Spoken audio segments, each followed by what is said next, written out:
கர்த்தர் உங்களை தண்டிக்கிற வரைக்கும், கர்த்தர் உங்களை கொட்டுகிற வரைக்கும், கர்த்தர் உங்களை திட்டுற வரைக்கும், ஆண்டவரை விட்டு போனதுக்கு அப்புறம் இழந்தீங்களா பிரதர்?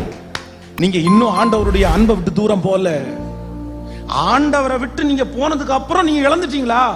தப்புல பிரதர், தப்புல. ஆனா ஆண்டவரை விட்டு போனதுக்கு அப்புறமும் நீங்க இழக்கலைன்னா தான் ரொம்ப தப்பு.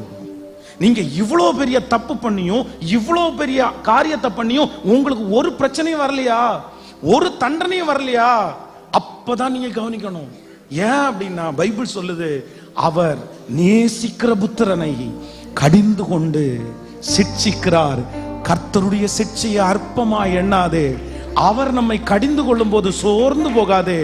அவர் நேசிக்கிற புத்திரனை கடிந்து கொண்டு சிட்சிக்கிறார். அவர் யாரை சிட்சிக்கிறாரோ அவர் மேல் அன்பாயிருக்கிறார். அவருடைய சிட்சையை நான்